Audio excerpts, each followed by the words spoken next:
Buenos días a todos y bienvenidos a este stand de FSC España y en el marco de la Feria Revil.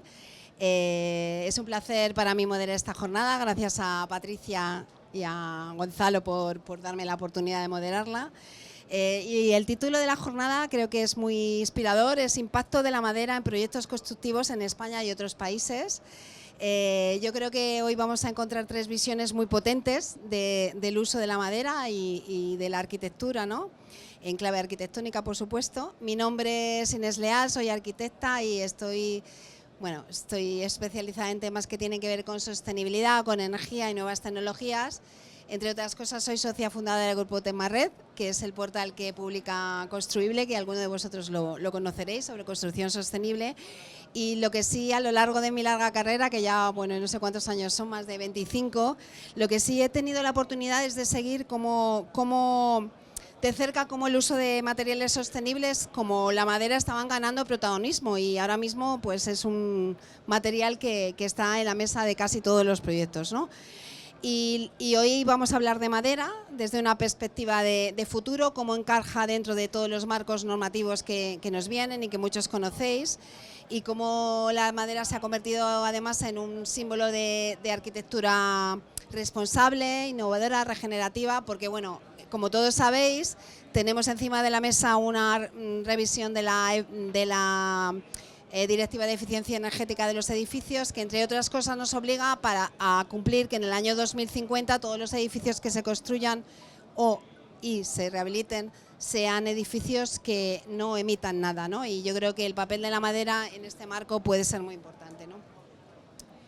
Y bueno, como decía, juega un papel clave dentro de este marco normativo porque primero es un material renovable con bajo impacto energético en su producción. Tiene una capacidad única de almacenamiento de carbono. Esto lo he leído en un comunicado de FSC España que dice que puede absorber en torno a 0,9 toneladas de CO2. Y bueno, evidentemente cuando proviene de bosques gestionados de forma responsable, como es el caso de los certificados FSC, pues su trazabilidad y sostenibilidad están garantizados. Y bueno, hoy la verdad que vamos a hablar de todo esto y vamos a tener tres visiones distintas, muy potentes, complementarias, de cómo se está trabajando con madera en proyectos de arquitectura. Y os voy a contar muy rápidamente cómo veis la jornada. Teníamos 1 hora y 30 minutos, que bueno, vamos a intentar mantener ese horario, 45 minutos que van a estar dedicados a ponencias. La primera presentación va a correr a cargo de María More y de Julen Pérez, que ahora los presentaré, y que van a hacer una presentación conjunta de proyectos de sus respectivos estudios y bueno, y una serie de ideas y valores que van a compartir, y luego Fermín Montequín, que nos va a dar una visión más local, más urbana, más centrada y conectada con el impacto social y cultural en un proyecto muy interesante que ya nos hablará él más tarde. Después tendremos una pequeña, bueno, no es mesa redonda, pero bueno, entre todos hablaremos unos 45 minutos, 40 minutos, y bueno, haremos algunas preguntas. Por supuesto, si vosotros tenéis preguntas, pues estáis bienvenidos a realizarlas. Y bueno, ya sin más voy a empezar a presentar a María Mora y a Julen Pérez, que van a hacer esta charla compartida que comentábamos antes. María es arquitecta, actualmente es Senior Associate en Michael Green Architecture, donde lidera la presencia del estudio canadiense en Europa. Tiene más de 13 años de experiencia especializada en construcción con madera. Y bueno, pues ha participado en muchísimos proyectos muy interesantes y os recomiendo que los visitéis en la página porque no los voy a decir. Y Julen también es arquitecto de la Escuela Técnica Superior de Arquitectura de Madrid y además es máster en Ingeniería de Madera Estructural de la Escuela de Santiago de Compostela, ¿no? De la Universidad de Santiago de Compostela, y forma parte de Waddington Architects desde 2007. Es un estudio también londinense que es pionero a nivel mundial en edificios de gran altura y trabaja con madera en gran altura, ¿no? Bueno, y otras muchas más cosas que en su página están muy interesantes también y lo visitáis. Y bueno, desde 2025 María y Julen representan conjuntamente en España una joint venture entre los dos estudios de arquitectura, MGA y WTA, y hoy nos van a presentar 8 proyectos muy interesantes, bueno, o los que queráis, o 7, y van a ilustrar esa visión compartida de los dos estudios, con lo cual, bueno, os doy paso y tenéis más o menos 30 minutos, más menos que más, y cuando queráis. ¿Quién empieza? Sí, vale. Vale, bueno, en realidad yo iba a hacer la presentación de nuestra alianza, pero bueno, ya Inés lo ha comentado. Representamos a los dos estudios aquí en España y hemos hecho esta alianza pues porque tenemos unos valores muy alineados en cómo entendemos la arquitectura, también tenemos unas trayectorias como estudios muy parecidas. Y hoy vamos a explicar a través de una serie de conceptos que son claves en la manera que entendemos la arquitectura y lo vamos a ver a través de las lentes de diferentes proyectos. Entonces, sí, lo que hemos hecho es agrupar, bueno, estos son los valores un poco que compartimos del DNA, el ADN común, ¿no? Que son pioneros porque hemos sido los primeros en hacer algunas cosas y hemos abierto caminos, innovadores porque la investigación y el desarrollo es parte también de lo que hacemos, parte fundamental, el diseño porque somos arquitectos y es la parte central, ¿no? El diseño y cómo diseñar a través a partir del material pues deriva en un lenguaje arquitectónico específico que compartimos, ¿no? La idea de circularidad, porque son edificios desmontables, que piensan en que sean adaptables y que sean evolutivos. Y luego la biofilia, porque es una arquitectura centrada en la persona, ¿no? En la experiencia de nosotros, las personas, y cómo podemos crear espacios, entornos sanos, agradables y bueno, humanos, naturales, ¿no? Entonces, lo que hemos hecho ha sido agrupar. Al final todos los proyectos tienen un poco de todo, ¿no? Pero bueno, un poco por ordenar hemos agrupado nuestros proyectos conjuntos alrededor de estos temas y vamos a ir pues poco a poco comentándolo, ¿no? Entonces, empezando por pioneros, el primer proyecto que os traemos es el de Murray Grove en Londres. Y este es la verdad es como el edificio que abrió a escala. Es el primer edificio que utiliza el argumento del carbono secuestrado en la madera como un argumento de sostenibilidad. Porque hasta entonces toda la normativa, todas las ideas de sostenibilidad tenían que ver con la eficiencia energética de los edificios, con la cantidad de energía que consumían, sin tener en cuenta que el material con el que se construye y la manera en la que se construye también tiene un impacto muy, muy importante en las emisiones de toda la construcción. De hecho, un tercio de las emisiones de la contaminación de la construcción viene de la elección del material, ¿no? Entonces, este edificio, al ser de madera, en 2009 fue el primer edificio de madera contralaminada en altura, un nuevo material, en un momento en el que solo había 2 tipos de paneles. Ahora podemos pasar por ahí, cada empresa hace mucha variedad de elementos, ¿no? Entonces, este fue el primero. Si lo vemos, es un edificio que pues parece totalmente anodino, ¿no? Es un edificio de vivienda social que está hecho dentro de un presupuesto para vivienda social, sin pasarse un euro, que tiene unos acabados estándar por dentro, tal. Pero en realidad lo extraordinario y lo revolucionario del edificio es lo que no se ve, es cómo está construido, ¿no? De hecho, al ser el primero también, el promotor tenía miedo de exponer la madera o de que se supiera que el edificio que iban a comercializar era de madera, a ver si eso podía tener algún impacto en el mercado a la hora de vender las viviendas, cosa que al final no fue así, la gente le encanta que sea de madera, pero está tapado, pero la realidad es que está hecho de madera, que es una joya tecnológica, que pesa 1/5 el hormigón y tiene la mitad de su resistencia, ¿no? Entonces, todas estas la ligereza de la madera que se levantó, todo este edificio de 9 plantas se levantó en 27 días por cuatro hombres. Rápidamente, silencioso, y bueno, fue la primera vez que fuimos conscientes, ¿no?, que fue una obra súper reveladora. Al mismo tiempo estábamos haciendo un edificio de hormigón que pretendía ser sostenible de otra manera, ¿no? Un poco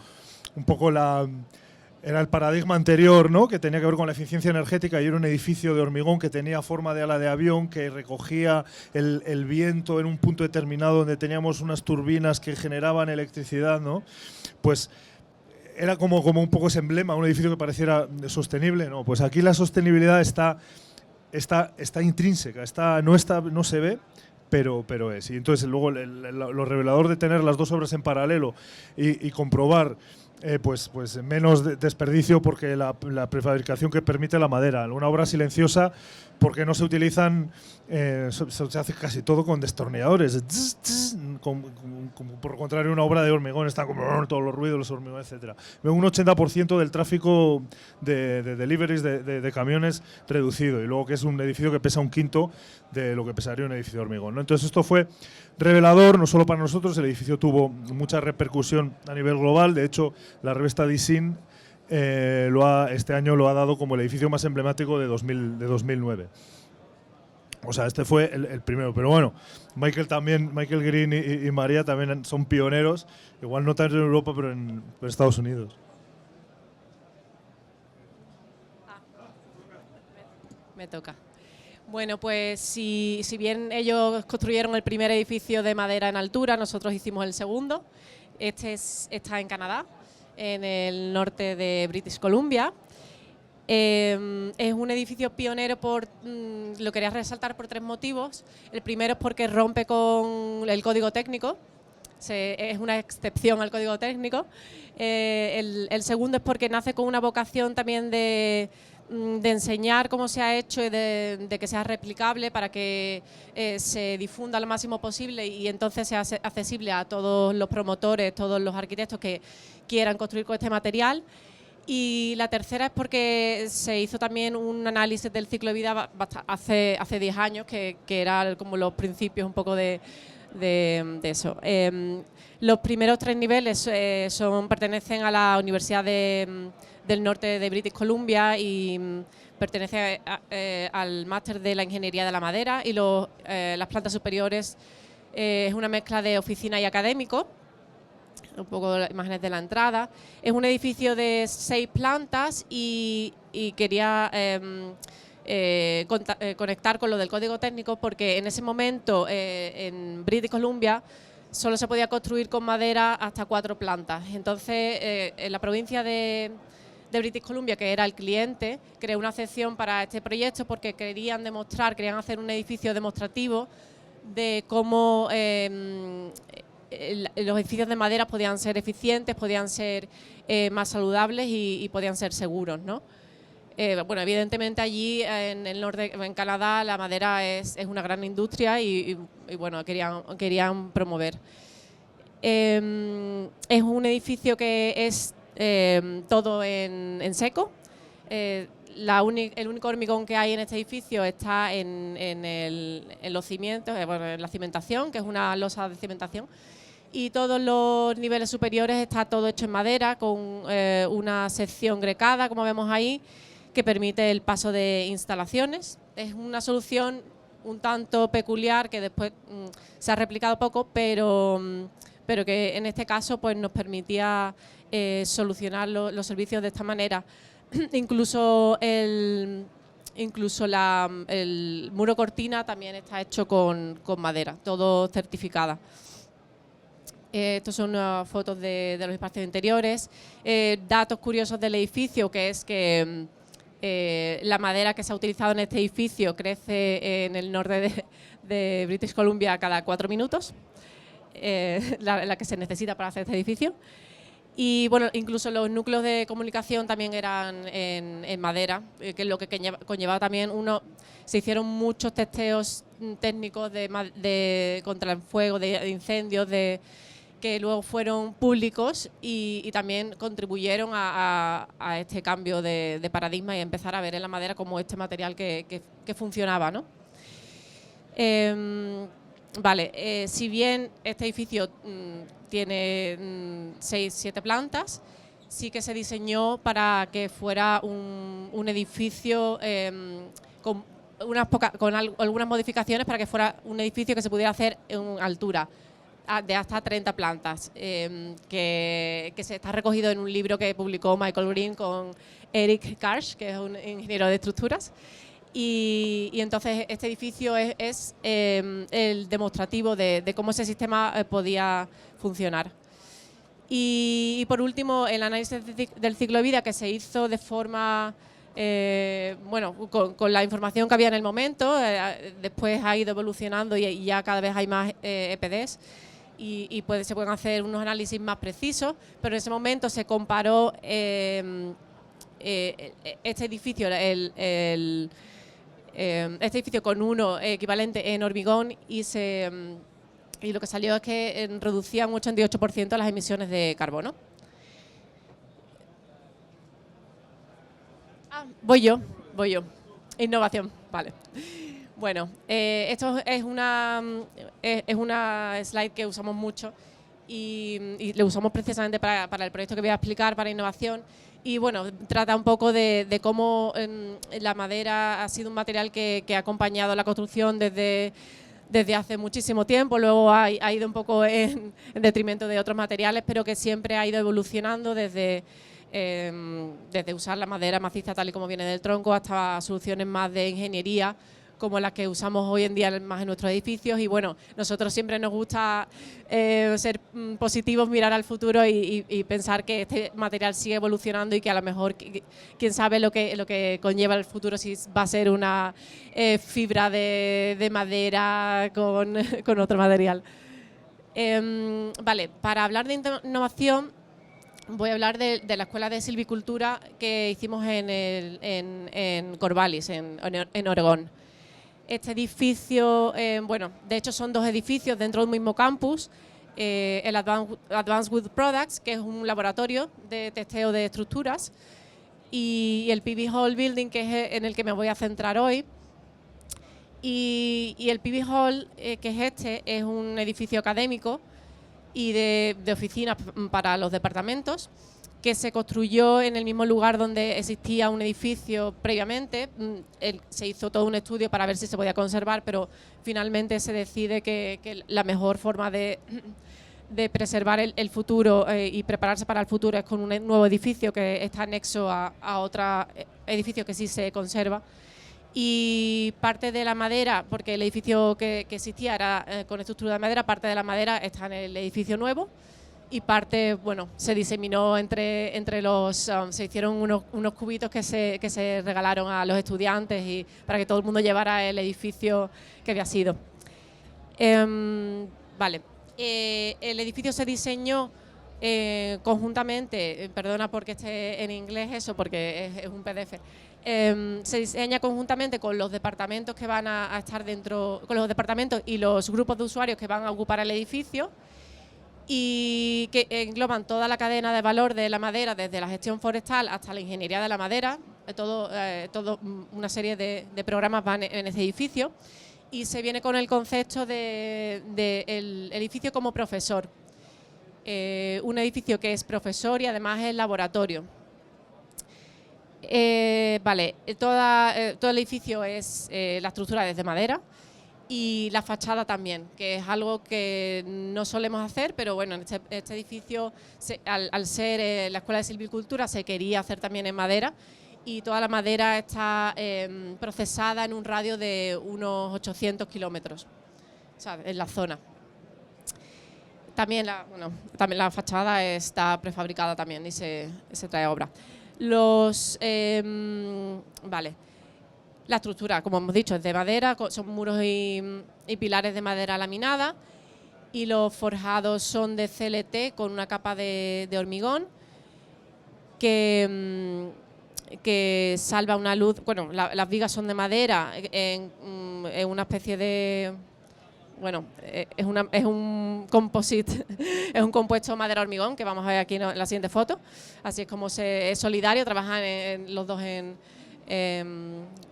colaboración. Y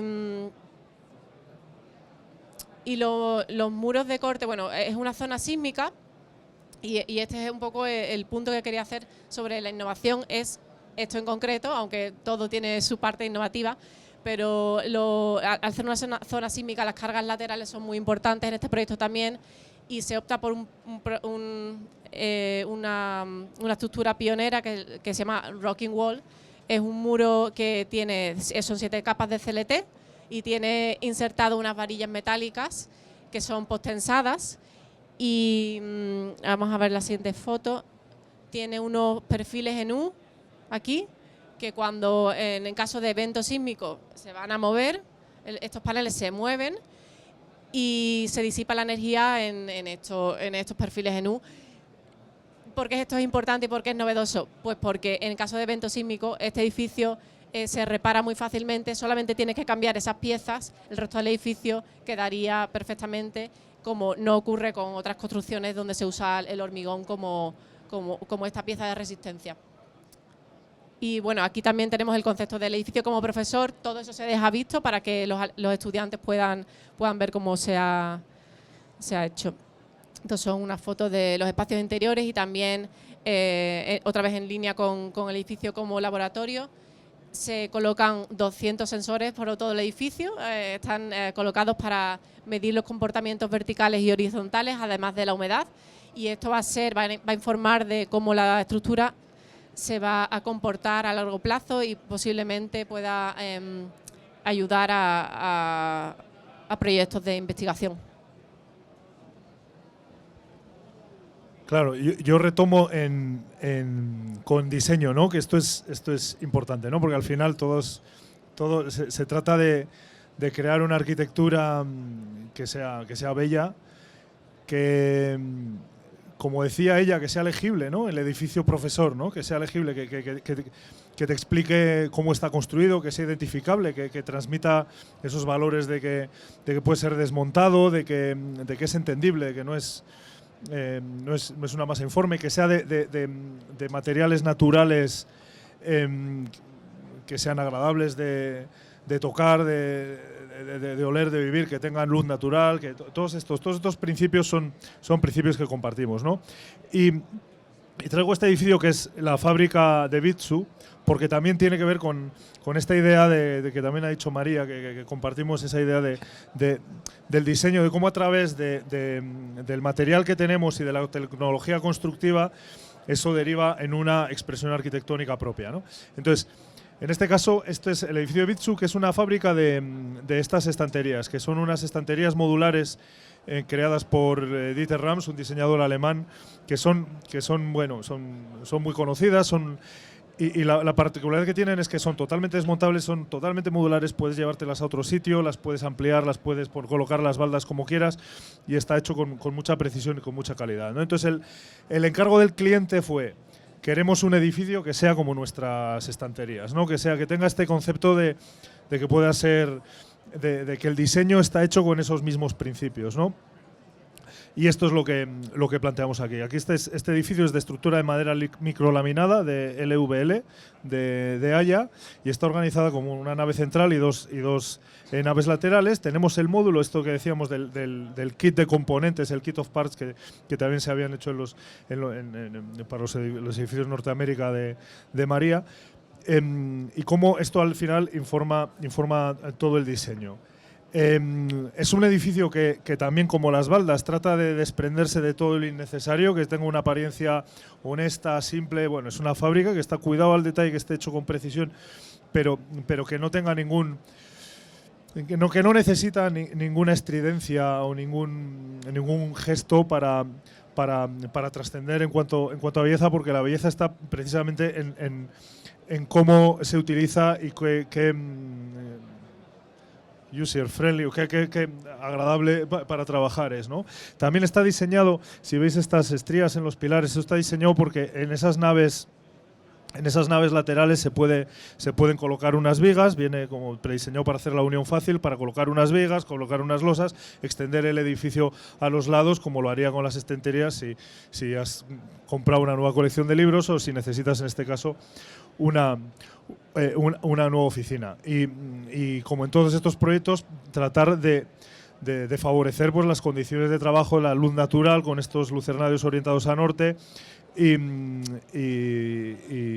desarrollar al final, a través del material, de la comprensión del material y de la tecnología y cómo se ensamblan las cosas, crear estos espacios bellos, atractivos, serenos y agradables. Y este es otro edificio con los mismos conceptos que está ahora en obra en Milán, que es un edificio de oficinas, también de estructura de madera, que también parte de esta componentización, ¿no? de esta idea de que, entendiendo desde el principio los elementos que necesitamos, ¿no? Cuál es la molécula que podemos repetir y teniendo trazados directamente desde el principio todos los elementos, controlando las secciones del principio. Es una nueva manera de diseñar que deriva en otro lenguaje, que no vamos por fases, primero el arquitecto, luego el ingeniero de estructuras que te cambia un pilar, luego el de instalaciones que te mueve una cosa. No, aquí desde el principio está coordinado y hacemos entre todos despacito, colaborativamente y a la vez el proyecto, avanzando a la vez, ¿no?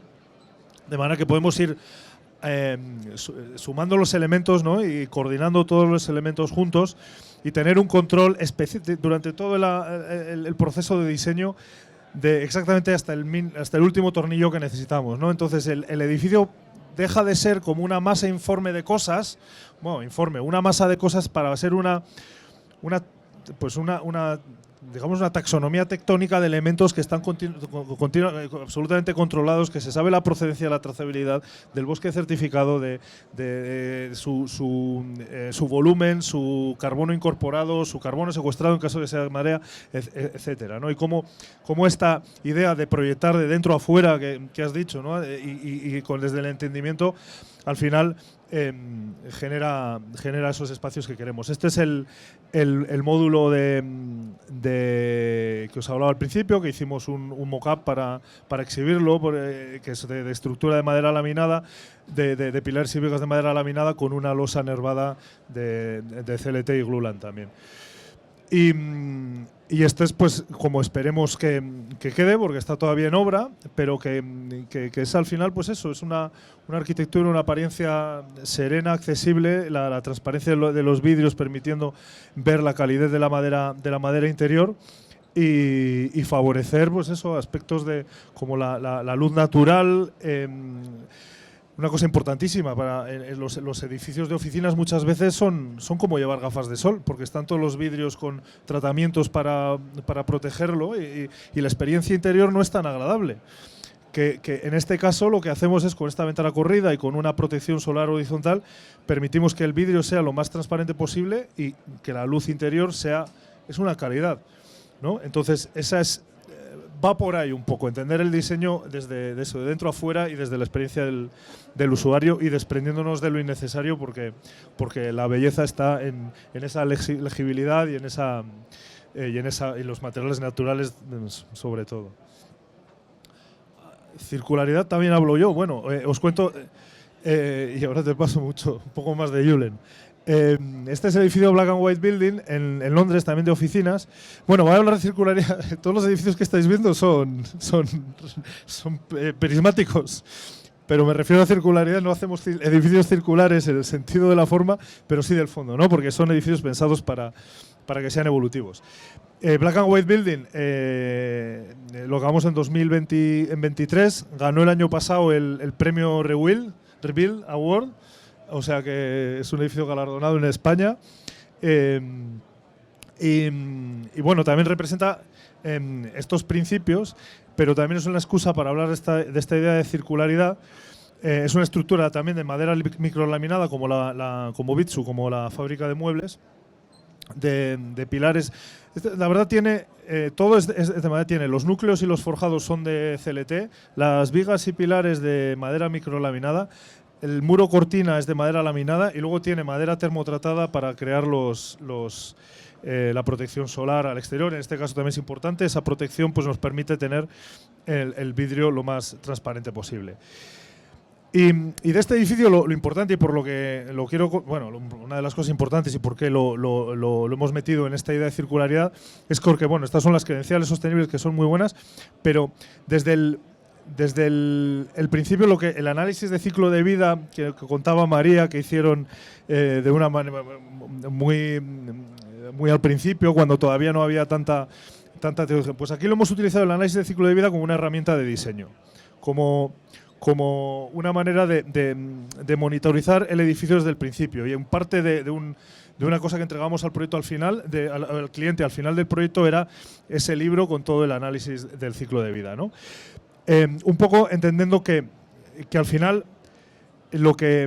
esta idea de utilizar solo, que decía yo, de desprenderse de lo innecesario como una arquitectura suficiente en la que intentar que haya las menos cosas posibles, ¿no? Que haya los mínimos acabados, que las instalaciones sean las mínimas. En este edificio las ventanas se abren, es ventilación natural, la luz eléctrica pues es obviamente necesaria, pero al tener el vidrio claro también se minimiza, ¿no? Y lo que permite además es que tenga menos reparaciones porque tiene menos instalaciones precisamente por tener esas otras cualidades. Y en el hecho de lo que digo de la circularidad es que es desmontable y está en el análisis de ciclo de vida, las últimas fases de C1 a C5, cuando hablan de después de la vida del edificio. El edificio ha sido diseñado desde el principio para que sea desmontable, de manera que el 60% de la estructura… Esto es interesante porque el edificio son 6 plantas y tiene planta baja y sótano son de hormigón. Bueno, pues 1/3 de las emisiones del edificio son del sótano, solo. O sea, solo el hormigón del sótano es 1/3 que es solo parte de estructura, ¿no? Pero incluye pues la fachada, los acabados, o sea, 1/3 está en el sótano, ¿no? Entonces esta ligereza. Pero entonces el 60% de la estructura, quiero decir que de ese 60% excluimos básicamente el sótano, es reciclable para nuevos edificios, los componentes propios, o sea, las vigas, los forjados y los pilares, asumiendo que no se va a pudrir la madera o que no va a ir un vertedero, ¿no? Ese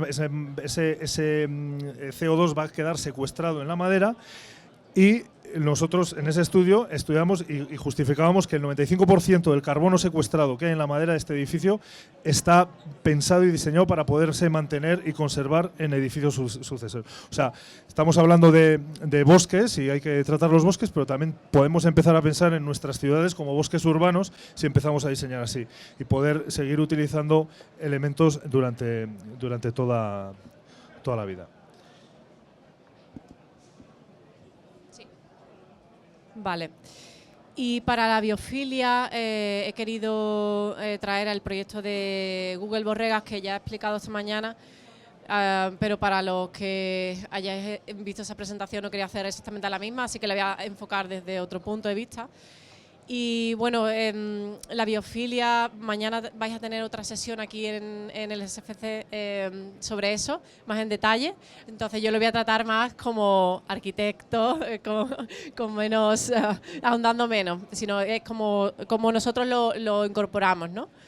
Y bueno, es fácil cuando tenemos una estructura de madera pensar que es un edificio biofílico ya de por sí, porque traes esa naturaleza al interior a través del material, pero realmente hay otros muchos aspectos del diseño que pueden influir en que en este espacio, los espacios interiores y cómo sentimos la forma de estar en los edificios. La naturaleza en el espacio, bueno, es tener los materiales naturales en el edificio. Después, analogías naturales, como patrones de la arquitectura, o sea, de la naturaleza se pueden incorporar dentro del diseño, y luego la naturaleza del espacio, que es tener espacios diversos y va más de las volumetrías y de cómo sentimos los espacios. Pues voy a tratarlo a través del Google Borregas y no me voy a detener mucho en esto porque ya lo he explicado antes, pero este edificio está diseñado desde el interior al exterior. El enfoque es el usuario y desde ahí se hace todo el proyecto. Otros objetivos eran los que salen en la pantalla, pero bueno, los iré contando a través del proyecto. Bueno, se estudiaron muchos diferentes tipos de volumetrías y se optaron por… esto quería mostrarlo porque desde el principio, desde los conceptos y desde las volumetrías, ya vamos pensando en estos conceptos, en cómo incorporar la naturaleza en el espacio. En este caso, optamos por el concepto, se optó por el concepto del edificio como bosque y es pues… encontrando estos lugares donde la luz entra de forma difusa a través de espacios, de variaciones de espacios a doble altura, espacios a altura simple, cómo la luz entraba también por los lucernarios filtrada y cómo se conectaba todo. Aquí Se ve en sección el edificio, tiene una parte hacia el norte que es una parte a doble altura donde están los espacios de trabajo y las partes hacia el sur donde están los espacios más recogidos, te crea estos espacios de refugio y aquí se ve desde el exterior. Las vistas al exterior son posibles a través de este panel de fachada, que son unas persianas que se retraen a lo largo del día, se suben y se bajan dependiendo del uso, de las necesidades de los usuarios y permiten además tener estas vistas hacia el exterior, conectar el interior con el exterior, trayendo esa naturaleza al interior de los espacios, que era uno de los factores determinantes. Aquí vemos un poco cómo incluso la naturaleza que está alrededor del edificio hace que la luz se filtre a través de las persianas con estos patrones de la naturaleza. Esta es una fotografía de la entrada, también trayendo estos materiales naturales a donde podíamos en planta baja de manera protegida también. Y bueno, esto es un... Bueno, durante la investigación que se realizó con el departamento de Google, muchas veces es difícil cuantificar los efectos beneficiosos de este tipo de arquitectura, cómo benefician a las personas. Y esto es algo que este proyecto hace muy bien. Realmente casi todo era medido, todo era controlado, todo se basaba en datos. Entonces, creemos que es importante también esta recopilación de datos para tener datos sólidos y decir esto afecta así a las personas de esta manera y de hecho concluyeron que estando en espacios naturales con materiales sostenibles tenía un impacto de una reducción del 10% en los días que se cogían de enfermedad los trabajadores. Afectaba a la productividad, que al fin y al cabo pues desde un punto de vista económico, bueno, viene bien, pero también desde un punto de vista de la salud de los habitantes y de cómo usamos estos espacios. Aquí están un poco de las fotografías de los espacios interiores. Vemos cómo los conceptos biofílicos de cómo se ve a través de las persianas, cómo se integra esta naturaleza en el interior a través de materiales naturales, a través de naturaleza en sí misma, conexiones, visiones a distancia, cómo la luz se filtra también en el espacio a través del lucernario y crea estos patrones naturales. Y bueno, en realidad vamos a acabar ya porque además también estamos en el tiempo y simplemente un poco acabando con una tipología variada de todos los proyectos en los que estamos trabajando y que este material no solamente se encasilla dentro de un tipo de uso de edificios, sino que realmente se puede aplicar en todos los conceptos, todos los tipos de edificios y para crear ciudades más sostenibles. Muchas gracias. Gracias. Bueno, muchísimas gracias María y Julen. Yo creo que ha sido súper interesante y además, bueno, dejadme que sea un poco corporativa, pero yo creo que aquí el tema de la arquitectura y de lo que aporta la arquitectura con cualquier material y con la madera en concreto es increíble. O sea que, bueno, pues ya rápidamente vamos a pasar a continuación a una perspectiva más cercana y más urbana con Fermín Montequín, que también es arquitecto, pero hoy está aquí como Project Manager y responsable de UX, que es User Experience y operaciones de Infinito Delicias, que él nos hablará más, pero bueno, es un proyecto pionero que está ubicado en el barrio de Delicias y bueno, que ha sido reconocido internacionalmente el edificio en los Holcim Awards de 2023 como el edificio más sostenible de Europa, que sé que además en los Holcim se presenta muchísima gente, o sea que es un premio importante. Y bueno, nos va a contar Fermín cómo la madera ha sido clave no solo como material estructural, sino también como un vehículo de transformación social y cultural. O sea que nada, cuando quieras Fermín tienes 15 minutos.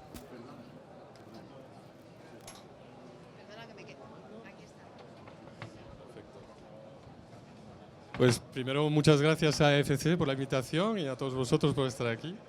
Y nada, os voy a presentar, pues para retomar un poco lo que contaban María y Julen, como yo creo que una esperanza, ¿no? de futuro que también es el aterrizaje de ese proyecto en un barrio, en un proyecto más pequeño, digamos, y que de alguna forma, ¿no? Empecemos a ver más proyectos que utilicen la madera en todas partes, ¿no? En el proyecto. Infinito Delicias es un proyecto lanzado por la Fundación Carasso. La Fundación Carasso es la heredera del fundador de Danone, que monta una fundación en nombre de sus padres. Tiene dos ejes de trabajos principales, que son la alimentación sostenible y el arte ciudadano. Hace 15 años monta la fundación en Francia y una delegación en Madrid, aquí en Madrid. Y en esa idea de implantarse en Madrid, decide también buscar un lugar, comprar un edificio en el que pueda estar, que sea su sede, pero a que al mismo tiempo la fundación, este edificio se convierta en un catalizador y que permita la hibridación de sus dos líneas de trabajo y al mismo tiempo de incorporar o de reflejar la transición social dentro de sus proyectos, ¿no? Entonces, ¿cómo hacer esto? Este proyecto empieza hace 7 años, lanza un concurso en el que gana una asociación de varios estudios de arquitectura, que son Usos, Eli y Ultraazul, que participan pues, en la elaboración del proyecto de la mano de la fundación. La fundación ella misma participa en el diseño y quiere estar presente en el proceso, ¿no? Y se definen 3 pilares que tienen que mantener este proyecto a todo lo largo. El primero es que a nivel de arquitectura y de programación tiene que ser un modelo, un ejemplo. Lo más novedoso que tengamos, lo más sostenible, lo más ecológico que esté en el mercado y todo que se pueda replicar.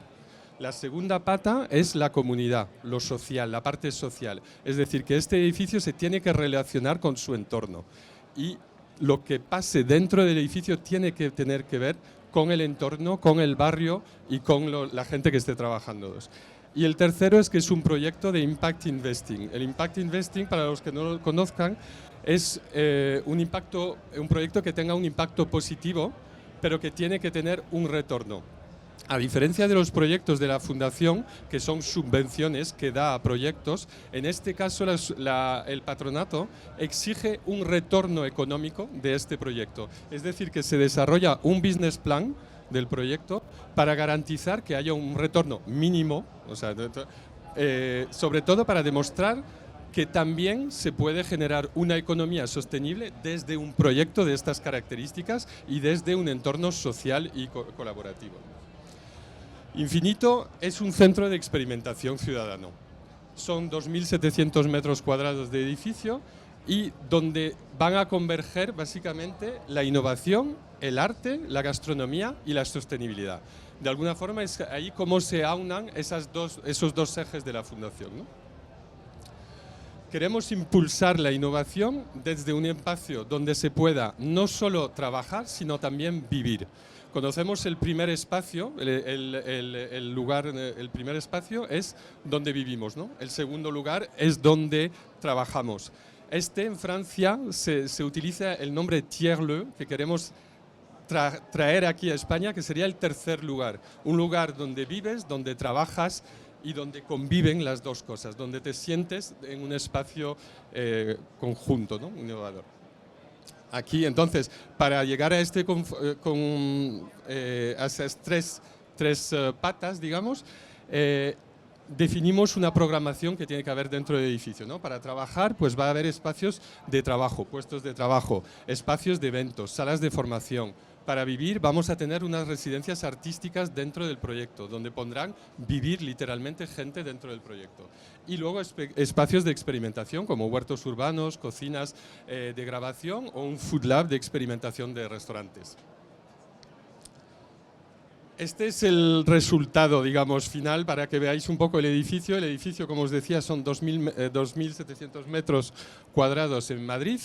El barrio de Delicias se ha elegido como un barrio en plena transformación, por el que puede también contribuir a crear esa comunidad y ese enfoque social del proyecto. Entonces el barrio ha sido elegido y dentro de ese barrio de Delicias, que era un barrio industrial en su origen, existe esa configuración de edificios que es una torre de 5 plantas de oficinas y de despachos profesionales en su origen y 2 naves superpuestas de 1000 metros cuadrados cada una, completamente diáfana. Una de las características de este edificio es que todos los espacios tienen luz natural y por lo tanto ventilación natural. Se ha elegido este edificio a propósito porque cumple estos requisitos, ¿no? Entonces, de alguna forma también hay una voluntad, al no construir, sino que decidimos reformar, de mantener y de preservar el patrimonio industrial de Madrid, que está desapareciendo. Esta tipología en Delicias se está sustituyendo por viviendas, ¿no? Entonces tendremos, como os decía, espacios de residencias en la primera planta, espacios de trabajos en la torre, distintos puestos. Puedes alquilar un puesto, una empresa podrá alquilar un puesto o una oficina cerrada o puestos de trabajo. Aquí lo que es importante es que vamos a controlar, tenemos desde Departamento de Ventas y de Marketing, estamos seleccionando la gente que va a venir a habitar este edificio con nosotros. Tienen que contribuir o tener un impacto positivo en la sociedad. Este es nuestro punto conexo, ¿no?, que nos une a todos. Luego, para responder un poco a las líneas de trabajo de la Fundación, tendremos 3 espacios dedicados a la alimentación y 3 dedicados más a eventos y al arte ciudadano. 3 espacios, tendremos un restaurante dentro del espacio, un food lab de experimentación, que luego os contaré un poco más, y una zona de cocina plató que llamamos de grabación para escenarios. Nos vamos a la parte, digamos, de la restauración, pero quería contaros un poco el origen del proyecto, porque si no es difícil de entenderlo. A nivel constructivo, con los arquitectos, ahí se hizo durante todos estos años un análisis de cuál sería el material más sostenible o con qué podemos intervenir en esa rehabilitación, ¿no? Se planteó el metal, se estudió la madera y finalmente, por todo el análisis que se hizo, se concluyó que si se controlaba la madera y si sabíamos el proceso constructivo también y controlábamos el proceso constructivo, era lo más interesante a nivel de carbono. Entonces, ¿qué se hizo? Nosotros a nivel de uso tuvimos que mantener y que quisimos mantener la estructura original del edificio. La volumetría se mantiene. Esto es lo que existía con una estructura en metal que puntualmente hemos reforzado. Y ahora todo lo nuevo, todo lo que es nuestra intervención a posteriori es de madera. Con madera, toda madera certificada, de bosques certificados. Tenemos toda la estructura exterior, es madera de castaño maciza, que proviene de Asturias. Se ha controlado también el origen, se ha controlado también la empresa que nos ha suministrado esa madera. Es una pequeña empresa local que gracias a este proyecto también queremos impulsarle a desarrollarse. Y, por ejemplo, en el proceso constructivo, esa madera tenía que pasar por Italia. Hemos conseguido que se tratara aquí en España y también ahorrar el viaje. Sierrolam es la empresa. Entonces, FSC. sí, claro. Estas fotos son de la obra de hace ya unos meses. Fue cuando hemos puesto los paneles de madera de la cubierta de la nave, ¿no? A nivel de diseño también, y bueno, aquí sobre todo para ver la parte de estructura de la madera de la fachada que han diseñado los arquitectos, lo primero, efectivamente, como comentaba Juren, yo creo, es el diseño, ¿no? O sea, es pensar desde el usuario y cómo podemos desde el diseño ya favorecer un buen ambiente, un ambiente agradable de vida dentro del espacio. Entonces, cuando se les selecciona este edificio, primero se selecciona por la luz natural, por la ventilación natural, pero luego se crea, se aísla naturalmente, o sea, como veis aquí, se utiliza la vegetación para aislar el edificio también del exterior, no solo con los propios aislamientos. Entonces, en la fachada lo que pretenden a los arquitectos aquí es recrear un poco la fachada típica madrileña, de alguna forma, ¿no? A través de estructura maciza de madera de castaño se crea como unas panzas que proyectan la fachada del exterior. Tenemos la parte de vidrio aislada en la parte interior y en esta estructura colocamos macetas que con la propia se seleccionan cada planta en función de la orientación del edificio para que puedan sostenerse, es decir, que la fachada este no va a ser la misma que la fachada oeste y las macetas van a ir jugando según los 3 niveles para crear juegos de fachada distintos, ¿no? Y al mismo tiempo se utiliza el toldo, el típico toldo madrileño, ¿no? De alguna forma se replica esas macetas, esa balconada que solemos ver en Madrid, e incorporarlo dentro de lo que va a tener, lo que va a ser la imagen del edificio. Aquí vemos la estructura que han desarrollado los arquitectos, que todo esto se ha industrializado, es una pieza prefabricada en fábrica y se ha montado, creo que en menos de 5 días, todo el esqueleto de las 2 fachadas del edificio. Este era el prototipo que se hizo, donde justamente aquí era más manual y procedimos a hacerlo, a industrializarlo, a hacerlo una pente. A nivel de circularidad, si hablamos de la madera, pues un poco retomo también lo que decía Juren, ¿no? O sea, primero es seleccionar de dónde proviene esa madera, seleccionamos también la empresa, de alguna forma ahí por un componente social, donde nosotros nos parece importante poder contribuir también al desarrollo de esto, y luego en la puesta en obra de la madera. También es importante, no utilizamos encolados al mínimo, sino que queremos que se pueda desmontar también que se pueda desmontar todo lo que es la madera, está sujeta con tornillos, entonces se puede montar y desmontar al final de la obra para darle una segunda vida. Por lo tanto, el ciclo de vida de alguna forma está cerrado, ¿no? Lo hemos hecho con la madera, lo hemos hecho con la vegetación, esa circularidad, es decir, nosotros dentro del proyecto tendremos huertos con semilleros donde plantaremos nuestras propias plantas para ir renovando, irán creciendo, irán repoblando la vegetación y tenemos composteras en los mismos huertos. Por lo tanto, también cíclicamente la vegetación se mantiene sola. Y luego a nivel de agua recuperamos todas las cubiertas que están vegetalizadas, se recupera el agua en un depósito enterrado y este agua se utiliza para regar todas las plantas del edificio. A nivel de biodiversidad, al tener estas plantas, también queremos contribuir a que este sea una isla de biodiversidad dentro de Madrid. Están pensados bebederos para pájaros, vamos a tener hoteles de insectos, vamos a tener casetas para murciélagos.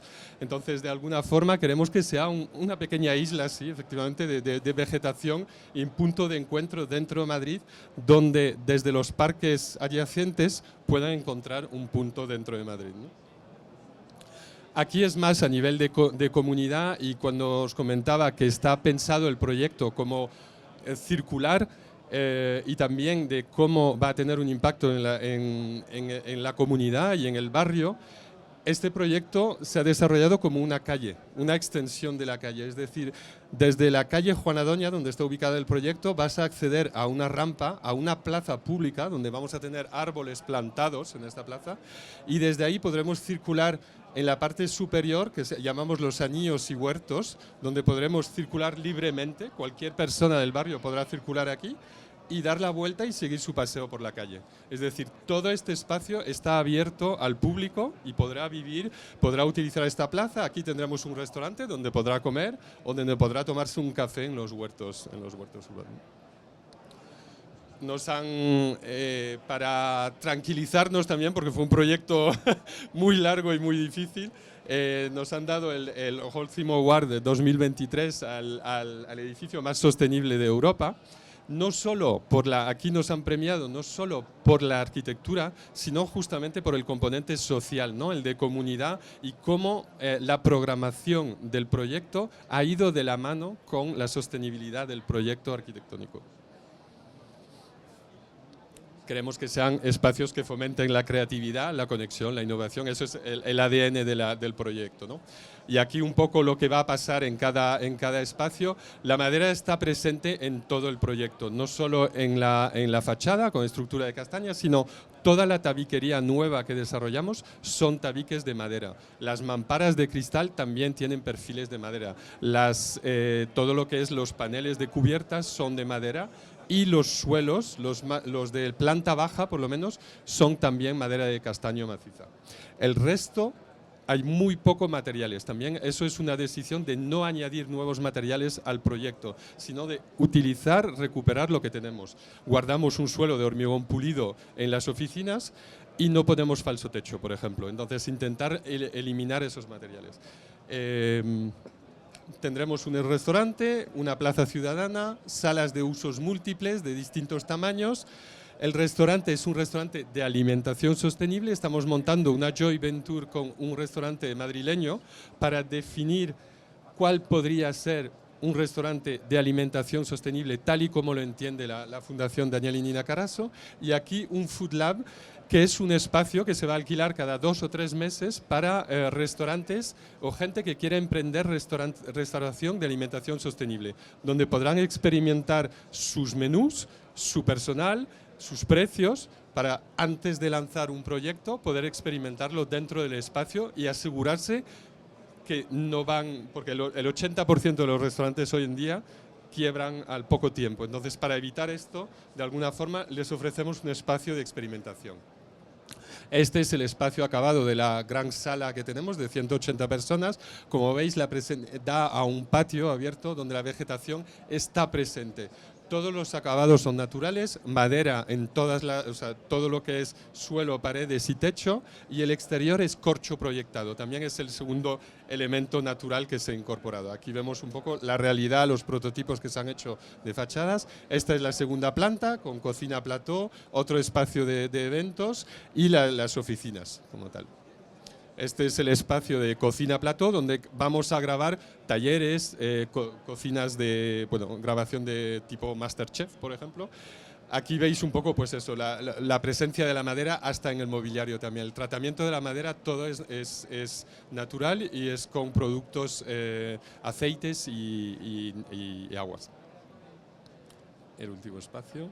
Este es el espacio de oficinas. Nos comentamos, aquí respetamos un suelo de hormigón, que es el pulido del suelo existente, y el falso techo se queda visto y con todas las instalaciones vistas, accesibles y conectadas, ¿no? Y abrimos en septiembre 2025. Estamos acabando la obra.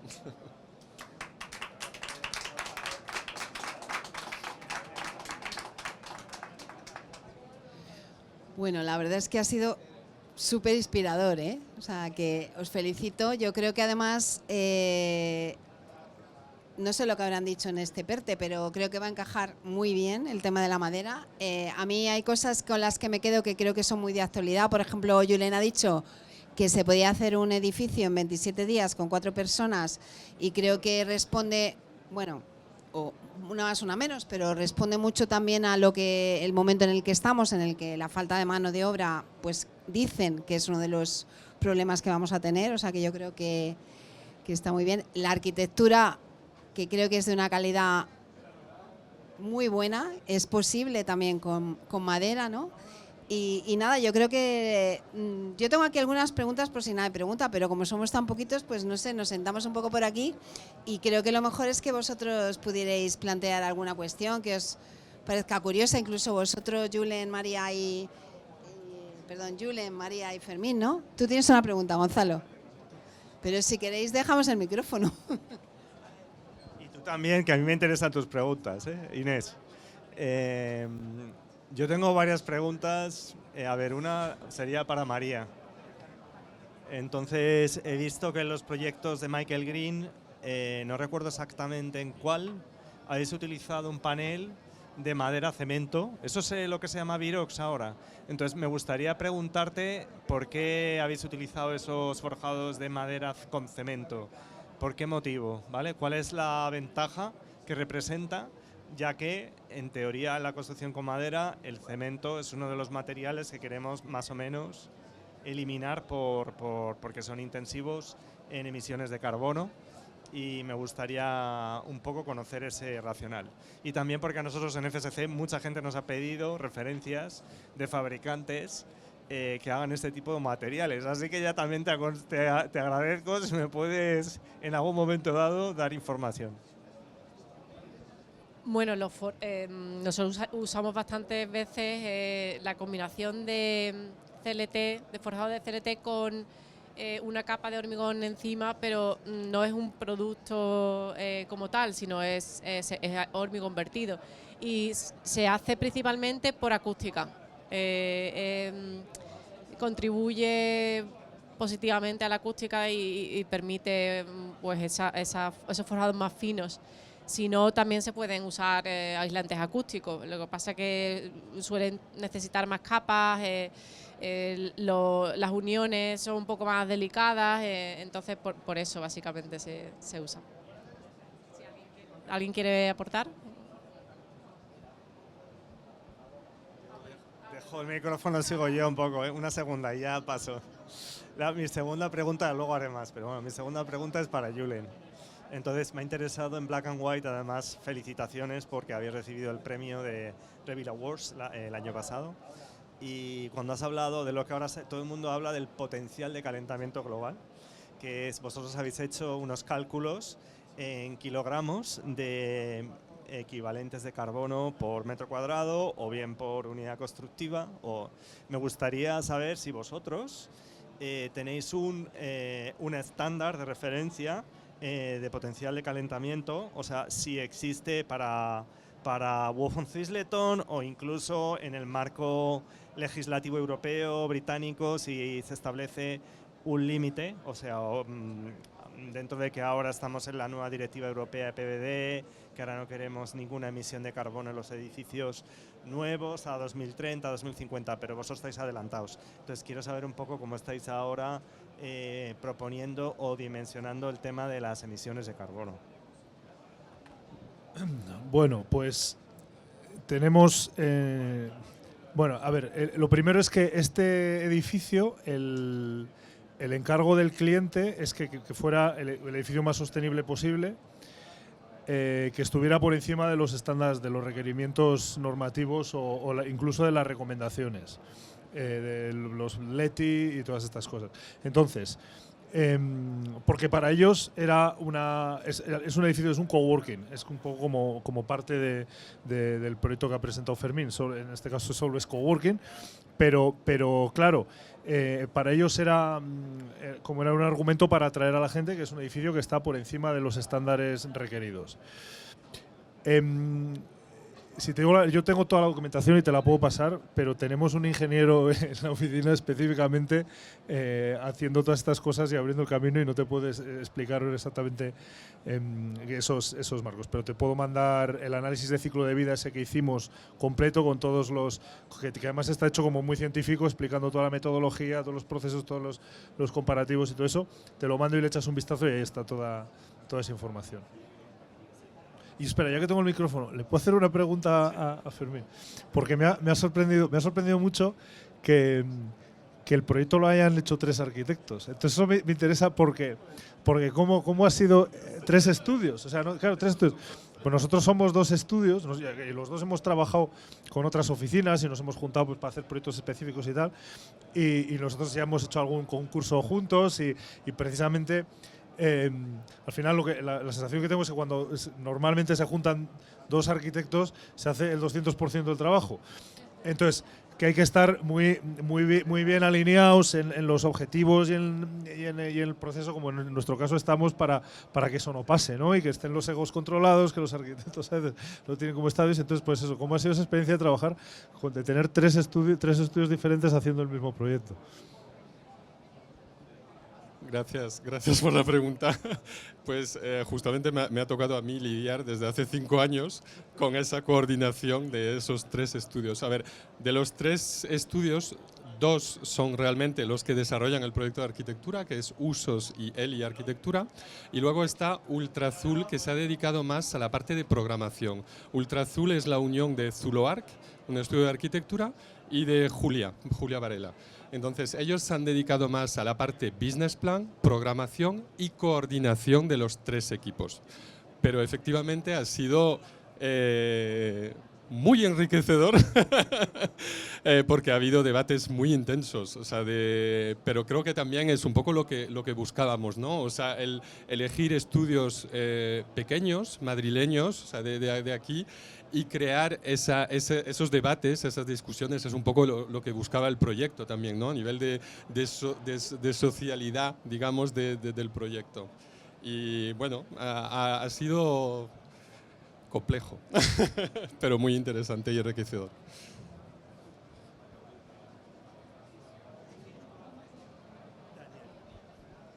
En lo que es la relación entre arquitectura y urbanismo, creo que es muy interesante analizar de qué manera esta construcción de edificios puede afectar al diseño de la ciudad en su conjunto, más en este siglo XXI, donde cada vez vive más gente en ciudades y donde los grandes agujeros, pozos oscuros de contaminación, de uso de recursos, son precisamente las grandes ciudades. Entonces, ¿de qué manera se puede, va para los tres, se puede influir desde el diseño de estos edificios en concretos a todo lo que es la urbe en su conjunto?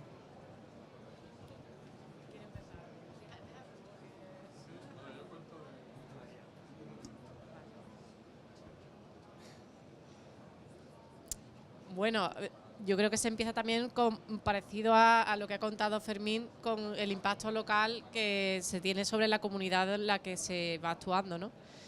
Siendo sensibles a dónde se actúa y además involucrando en la medida de lo posible a la sociedad. Nosotros en muchos proyectos, sobre todo los que hacemos en Canadá, hay mucho proceso participativo en los que se invita a la sociedad a comentar en los proyectos. Yo creo que eso tiene impactos positivos.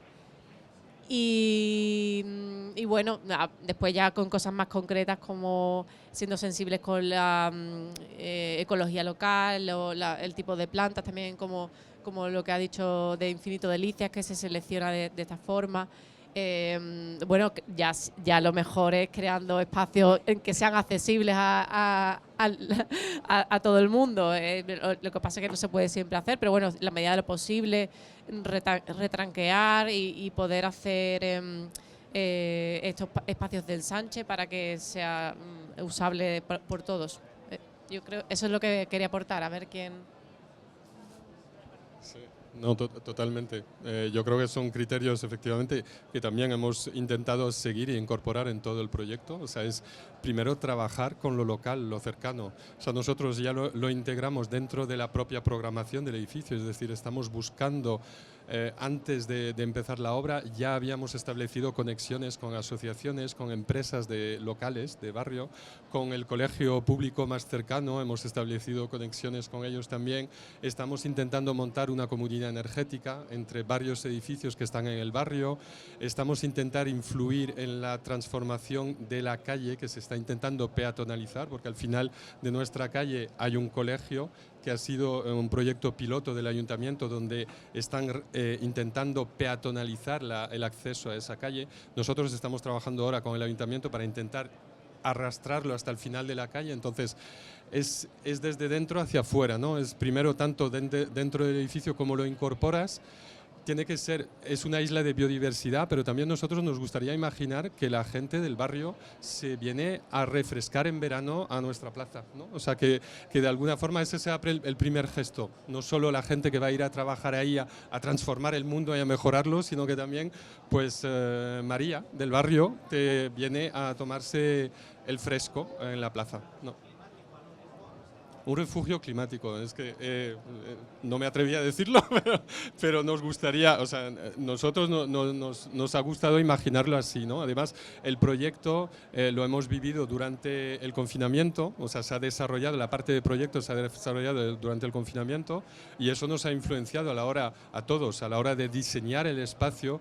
Hay muchos espacios del proyecto que están sin definir, que vamos a dejar que vivan y que veamos lo que ocurre tanto con los eventos que programemos nosotros como los que se van a programar gratuitamente con el barrio. Es decir, que el barrio estamos montando cafés en comunidad donde todos los martes nos sentamos e invitamos a gente del barrio a hablar y a contarnos qué imaginan que podría ser infinito y cómo podrían ellos participar en ello, ¿no? Entonces es todo ese proceso, integrarlo y tenerlo integrado todos dentro del proceso de diseño.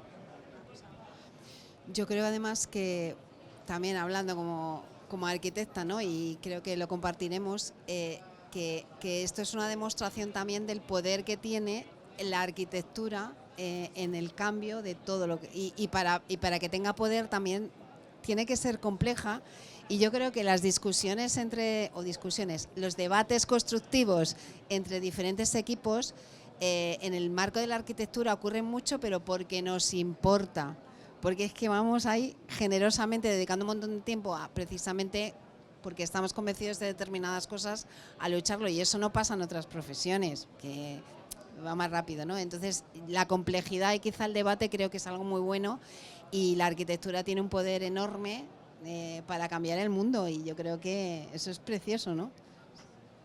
Total, y eso es una oportunidad de la arquitectura que requiere un esfuerzo extra, porque está claro que, o sea, el urbanismo está el espacio privado y el espacio público, y toda esta riqueza que se crea en esas escalas intermedias entre eso es lo bonito, y es el riesgo, ¿no? Esa especie de que si es semipúblico, semiprivado, que permito o sea, eso exige una generosidad tremenda por parte, primero, de la promoción, por parte de los arquitectos de lidiar con eso. O sea, quiero decir que es una cruzada, ¿no? Entonces, esto es genial. Y luego, lo que decía María, es verdad que sí que el urbanismo, por ejemplo, en Inglaterra es totalmente diferente en España. En España tú tienes una ordenanza que te dice que puedes levantar en este solar 6 plantas, ya sea hormigón o madera o tal, y puedes hacer.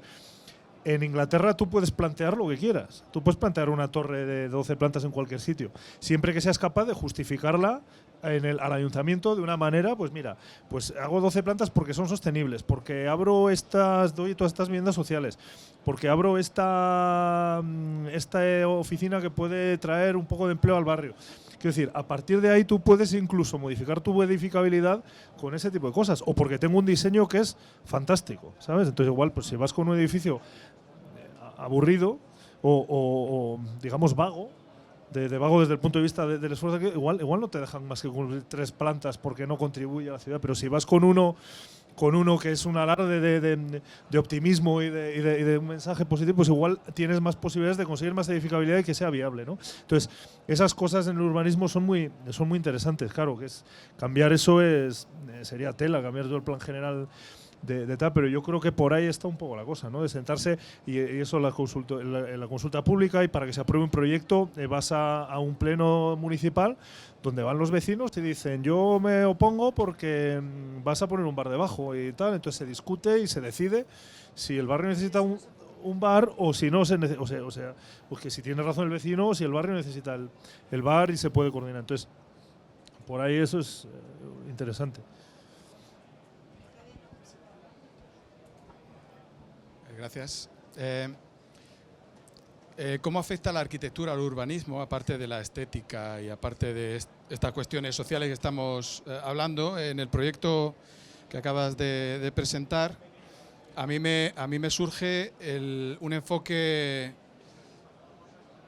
energético y de cómo se sufre el urbanismo a partir de la arquitectura. Tenemos el efecto isla de calor urbana, que realmente viene producido por la selección de una serie de superficies, el asfalto, la capacidad de acumulación del asfalto de esta insolación que se va acumulando, las superficies las superficies de los edificios también, incluso sus colores, cómo están diseñados, los huecos, todo ello lo que hace es, sin querer, pensando siempre en el objeto a nivel individual y no en la repercusión colectiva que tiene cada uno de los objetos,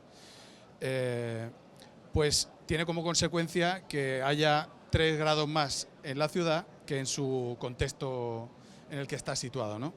Entonces, para mí es muy interesante que se empiece a abordar esa responsabilidad de la arquitectura, del objeto arquitectónico, también como contribuidor a empeorar el problema o incluso a mitigarlo, especialmente si ya incorporamos vegetación, que a través de que no se calienta y de que libera humedad, etcétera, etcétera, podamos convertir, no en un bosque, obviamente, en la ciudad, pero sí, de alguna manera, en algo parecido a un bosque en cuanto a confort y también en cuanto a el secuestro de CO2 que queremos hacer. Era esa la reflexión. Sí, bueno, nada, que me pareció, me encanta la idea de las terrazas, que al final es sencillo, pero eso, desde el punto de vista térmico y desde el punto de vista también de la vegetación, porque luego, por ejemplo, hay el falso concepto de que los jardines verticales son sostenibles, pero no en todos los casos lo son, porque en Madrid, por ejemplo, por el clima tan seco es muy difícil. Ya veis cómo está el CaixaForum, que lo está regando continuamente, manteniendo continuamente, pero este concepto es sencillo y súper interesante, ¿no? Y que también hace que la comunidad pueda participar, ¿no? Que pueda participar en el desarrollo, ¿no? de la parte verde. Y todo lo que habéis comentado son buenas prácticas que yo trabajo en consultoría de construcción sostenible con certificaciones internacionales, que todo lo que habéis dicho se menciona. Incluso el tema de la conexión con la comunidad, todo se pide para que al final son recomendaciones, pero que al final hace que el proyecto sea mejor. Entonces, ¿habéis considerado en ese proyecto algunas certificaciones, por curiosidad? ¿Sí? Nos lo hemos planteado mucho, le dimos muchas vueltas al tema, porque es un poco, bueno, cuando decía que la propiedad pedía más que las certificaciones, fue un poco nuestro caso, ¿no? O sea, a nosotros la Fundación nos dijo ir más allá, y esto tiene que ser un ejemplo y que sea replicable. O sea, estamos con certificación abierta para que cualquiera pueda copiar, o sea, copiar los planos no, pero replicar la idea y cómo se ha hecho, ¿no? Entonces, lo dudamos porque no estábamos seguros de qué certificación y cuál elegimos la BREEAM. Porque es europea, porque es la más cercana también, en un concepto siempre de circularidad, ¿no? De pensar en la cercanía, incluso en cómo pensamos, queremos pensar así. Entonces, hemos elegido BREEAM y de momento estamos en excepcional. O sea, seríamos el segundo edificio en España a conseguir esa certificación. Estamos en proyecto, a ver cómo acabamos. ¿Ya tienes consultor para esa certificación? Sí. ¿Y no te vas a plantear un WELL o algo así? No te digo, porque un proyecto, pues aquí tienes a la mayor experta de WELL en España. Entonces, pues yo la pregunta, me gustaría seguir con la pregunta de Patricia, para María y para Julen. ¿Vuestros edificios tienen esas certificaciones? Si las tienen, ¿por qué las tienen? Me gustaría saber cuál es el incentivo de esas certificaciones para vosotros y para vosotros. Bueno, ahora sois una joint venture, pero os lo digo también desde distintas perspectivas. Sí, bueno, son importantes, al final son checklists, y yo sí que a veces me da un poco la sensación de que, joder, no lo sé, yo esto igual es un poco polémico, pero siempre, por ejemplo, nos pasa con la inercia térmica cuando construimos con madera, ¿no? Y parece muchas veces que claro, la madera funciona, todos los cálculos que hacen los ingenieros de instalaciones y tal, está un poco el sistema basado en la inercia térmica de los edificios, porque hemos construido con hormigón y tal. Y ahí la madera no encaja tan bien, y muchas veces añadir inercia térmica es una cosa que tiene otros impactos en otras cosas, y que al final pues una estructura de madera igual no tiene inercia térmica, pero es más fácil de calentar o de enfriar, si está ventilada tiene unas cualidades higroscópicas diferentes, tiene otras cosas que igual no se contemplan en esos checklists que bueno, que no sé, que tenemos un poco de un poco esa cosa, ¿no? Tenemos que hacer y cumplimos y hacemos eso, pero luego encima también pensamos que muchas veces, igual no sé hasta qué punto, tampoco soy un experto en esto, pero el carbono incorporado al material, si tiene que al final es un tercio del impacto, y si tiene esos mismos ratings, ¿no? Entonces, que igual no es tan… Pero vamos, sí, nosotros utilizamos, además nos lo piden los clientes, el BREEAM, pues yo creo que en general es BREEAM, sí. Sí, si quieres ahora José Carlos, que es el experto, él sí que es experto en análisis de ciclo de vida. Bueno, como dice, estoy de acuerdo, ¿no? Que yo creo que se evalúa siempre caso a caso. Y al final es un equilibrio, ¿no? Porque el reducir el carbono embebido no necesariamente está relacionado con eficiencia energética, entonces lo mismo que el confort, ¿no? O sea, al final es buscar ese equilibrio de confort térmico, calidad del aire, o sea, por eso es que al final la forma de hacerlo es justo integrado, ¿no? Y por eso es que incluso hasta las propias certificaciones lo que te exigen que hagas esas reuniones del principio con todos los expertos para que el proyecto sea holístico y que todo eso se tenga en cuenta y se hace caso a caso, ¿no? Y se busca al final qué es lo óptimo para ese proyecto, ¿no? Y como por lo que dices, que no puede estar solamente por el tema de reducir el carbono solamente, ¿no? Es toda una cantidad de aspectos. Hola, ¿qué tal? Bueno, con respecto al ciclo de vida me gustaría saber cómo fue el proceso, cómo les ayudó a tomar la toma de decisiones del diseño, porque es muy importante. Al momento que se hace, sobre todo en BREEAM, en LEED, siempre se hace en la fase de diseño, porque en la fase de diseño es cuando tú tienes, no sé, todavía está construido, pero sabes qué puede ser mejor o no para el material o para el edificio. ¿Cómo fue el proceso? Y si fue en BREEAM y, bueno, y en ustedes que fue internacional, ¿cómo fue, claro, en esa experiencia, escoger un material ya dependiendo del la evaluación te va a decir, gasta tanto, pero ¿cómo lo mejoras ahí? ¿Cómo mejoras ese rendimiento? También esa pregunta va para Infinito Delicias. Me gustaría saber cómo fue ese proceso. Sí, también se hicieron el ciclo de vida. Bueno, brevemente, porque creo que estaba preguntando a Julen por el Black and White. Pero depende del proyecto, lo mejor es hacer un proceso iterativo en el que el análisis del ciclo de vida se hace en varios puntos. Precisamente hemos tenido casos en los que se ha hecho después del concepto y nos ha dado información para hacer cambios. Por ejemplo, cambiar el que iba a proveer todos los corrugados que se ponían en la cimentación, por ejemplo, a una planta que operaba con energía hidráulica y además con material reciclado. Pues ese cambio se hace y afecta al análisis del ciclo de vida, porque a lo mejor en ese caso pues no se había contemplado desde el principio, no conocíamos la empresa o lo que sea. Cambiar todo el aislante por uno más sostenible, el XPS por otro. Bueno, y otros ejemplos como ese en los materiales en concreto. Entonces eso hizo, al ser informados en los procesos de concepto, pudimos hacer cambios, porque es verdad que muchas veces se hace al final y ya no tienes espacio para hacer los cambios. Sí, bueno,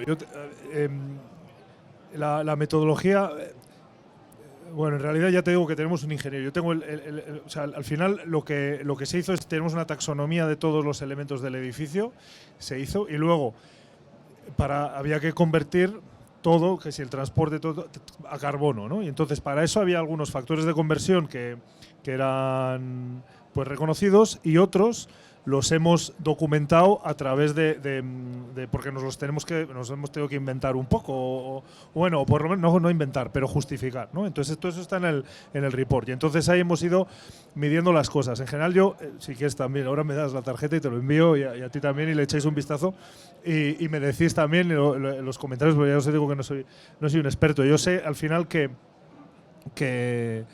pues las grandes lecciones aprendidas es que la estructura era el 50% de las emisiones del edificio, o sea que ahí es donde realmente hay que invertir, hacer la estructura eficiente y con los materiales más sostenibles posibles. Y luego, como eso, al final, o sea, el impacto del sótano es brutal en el hormigón, ¿no? Entonces, pues también entender cómo esa ligereza también puede ayudar y tal, y cómo controlar el sótano, incluso intentar evitar no hacer sótanos. Y luego todo eso, que al final intentar que a través de que haya menos instalaciones, que haya menos mantenimiento y que eso repercuta, que haya menos reparaciones, que entre menos carbono el edificio en las reparaciones y todas esas cosas, como desde el diseño intentar. Y luego, bueno, pensar en el Beyond Life, que después de la vida útil del producto, y justificar con esta desmontabilidad. Y luego estudiar también el ciclo de vida, si incluimos el carbono secuestrado o no, cómo entra en el sistema, cuándo sale, si sabes, todas esas cosas. Pero bueno, ya te digo que yo creo que es interesante, y que os lo mando, y me mandáis los comentarios, y yo también puedo trasladar preguntas a los expertos de... Yo en este proceso no he estado presente directamente, pero sí que sé que estuvieron, o sea, los arquitectos con la ingeniería desde el minuto 1, en el momento del diseño, han estado colaborando, o sea, ha estado todo presentes, digamos, el análisis desde el minuto 1, incluso ahora durante la obra hemos tenido que hacer checks por cambios de materiales, de prescripciones o tal, con esa ingeniería, pero no te puedo decir mucho más. Ya que has comentado de reducir las instalaciones y la ligereza, ¿qué opinas del Passive House para construir en altura? No sé, a mí o sea, te digo desde el corazón, a mí me gusta tener una ventana que poder abrir, que me entre el aire. Yo soy un poco... Luego pienso un poco también en la arquitectura japonesa, ¿no? que es como ligera, leve, que se enfría y calienta fácil, que es otro, ¿no? que hacemos edificios que aquí son... O sea, que no sé, que hay que pensar, ¿qué preferimos? ¿Calentar un edificio, enfriarlo? No lo sé, no sé. Yo creo que sea más responsivo. No sé, porque estás un poco... No, en el Passive House no tienes unas... Tienes un sistema controlado, que necesitas un cierto... Quiero decir que no, qué sé, yo creo que no necesitas un manual. Que idealmente lo user-friendly de verdad es no necesitar o entender un manual de instrucciones para poder operar tu vivienda, ¿no? Eso sería el ideal, ¿no? Que no necesitar, porque a veces también yo voy pues eso, por ejemplo, a comprar una ventana corredera, ¿no? A elegir una para el proyecto. Y de repente hay unas que son fantásticas, que se abren todo, pero necesitas de verdad un manual de instrucciones, entender cómo instalar no sé, como en un ordenador, ¿no? Y yo creo que eso también aparta un poco de los elementos o de la naturaleza. No sé, yo la verdad no me he estudiado en profundidad el Passive House. Tiene que ver sobre todo las emisiones y controlar el control de la energía en uso. Yo estoy más enfocado al material y desde luego yo porque a ver, tampoco yo os digo que yo soy el concept leader en mi oficina, ¿sabes? Del concept design, y soy el que llega el papel en blanco y un poco sienta las bases del proyecto que luego se desarrolla. Entonces tengo nociones un poco de todo en general, pero yo en mi parte, o lo que yo aporto, es que el edificio pues tenga unas distancias entre ventanas que sea ventilación natural. Yo siempre voy a pensar que no necesite... O sea, voy un poco más desde el diseño, desde esos puntos de vista, que un poco desde el tecnológico, ¿no? O sea, un poco más vernacular, si quieres, aunque luego haga falta. Al final, como dices, es todo un diálogo y hay que establecer, y vas a necesitar instalaciones, obviamente. Pero bueno, igual es porque no conozco mucho el Passive House, no lo conozco demasiado, pero en principio no parto, los proyectos no parten de ahí.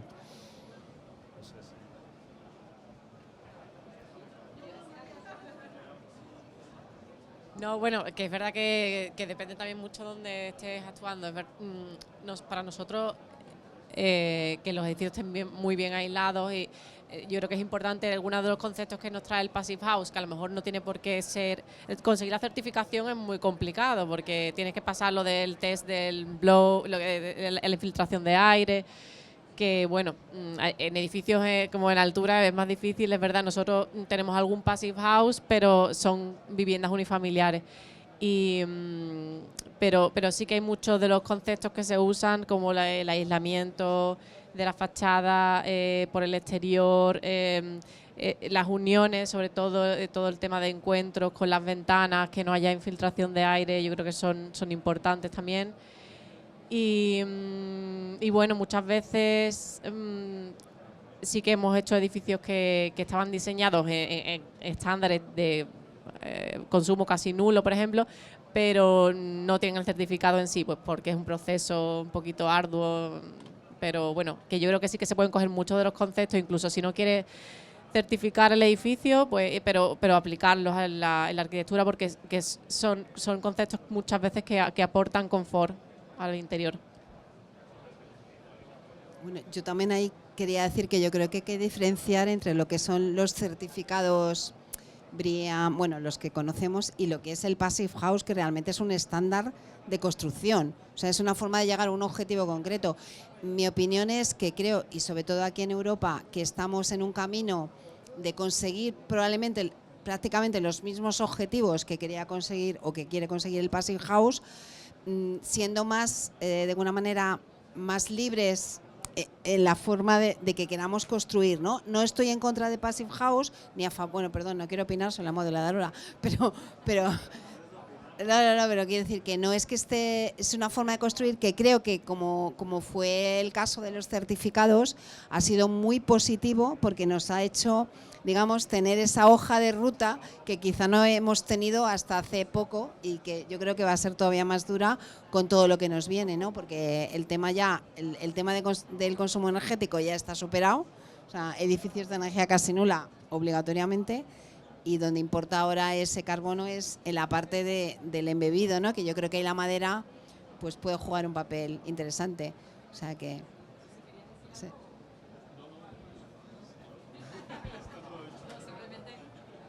Bueno, yo soy ingeniero, no soy arquitecto, pero cuento simplemente que la experiencia que hemos tenido en colaboración con Arquitectos Passive House, que hemos hecho viviendas unifamiliares principalmente, que hicimos BREEAM y Passive House.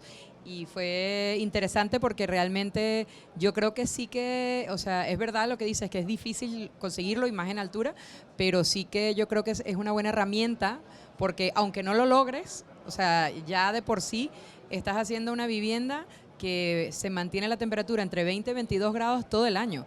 Y curiosamente una fue en Galicia y la otra fue en Moraira, o sea, en la zona de la Comunidad Valenciana, que el clima es totalmente diferente.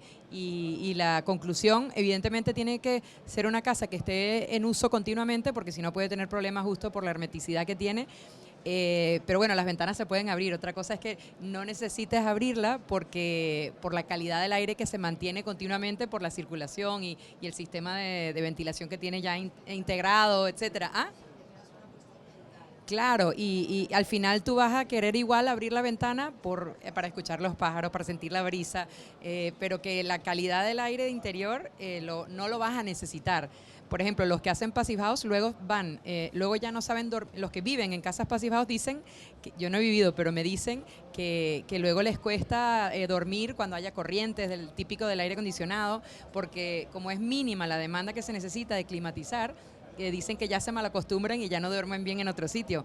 O luego, por ejemplo, una llevó el sensor de CO2 al colegio de su hijo y se quedó loca con el nivel de CO2 que hay en los colegios por la falta de ventilación. Y bueno, y lo vimos en la pandemia, ¿no? Entonces, yo creo que sí que es interesante como herramienta, que quizás el objetivo no tiene por qué ser conseguirlo, pero yo creo que es muy interesante como herramienta y nosotros incluso en un proyecto de rehabilitación energética que estaba financiado con el modelo de servicios energéticos, lo propusimos como técnica para validar la calidad del contratista. Eso fue en 2012. Imagínate la cara de los contratistas cuando le dijimos, te vamos a hacer un blower door. ¿Cómo? Para aleatorio, ¿no? Para probar, porque era una rehabilitación por interior de las ventanas. Fue curioso, fue curioso. Pero bueno, yo creo que de todas formas es algo que está ahí. O sea, es decir, ya se exige para la taxonomía. O sea, ya se exige hacer pruebas de estanquidad, ya se exige hacer análisis termográfico. Entonces, bueno, yo sí que apuesto porque para la descarbonización me parece que sí que es una herramienta interesante. Es verdad que hay bastante resistencia porque es complejo, ¿no? Pero bueno. Vale. Ya se nos ha ido Manuel García Barbero, creo que estaba por aquí detrás. ¿Está? Ah, bueno. Pero yo creo que ya no hay más preguntas, queridos, ¿no? ¿O qué? Muchísimas gracias, Inés, Fermín, Julen, María y todos vosotros por este momento para recordar de todos los grandes proyectos que vosotros hacéis. Y que, como digo yo, lo que hay que conseguir, Inés, es que estos proyectos se hagan en España, ¿no? Bueno, el caso de la Fundación Caraso. Entonces, Inés, ahí te necesitamos como embajadora de la madera. A ver si... No, pero yo soy vamos a ver, yo creo, sinceramente, y es mi opinión, no es subjetiva, es objetiva, que la madera tiene muchísimos, digamos, de los factores que se van a necesitar para la construcción que viene de aquí para adelante. Y a mí me parece interesante hacer este tipo de encuentros y conocer estos proyectos porque creo que se pueden hacer grandes proyectos con madera. En España quizás es un reto pendiente, en otros lugares del mundo, bueno, lo estamos viendo, se han hecho desde hace un montón de tiempo, con lo cual la madera debe estar ahí, por supuesto certificada por la trazabilidad, pero como un material que en España creo que va a tener un recorrido importante, porque tiene todo el sentido del mundo. O sea, lo dejo ahí.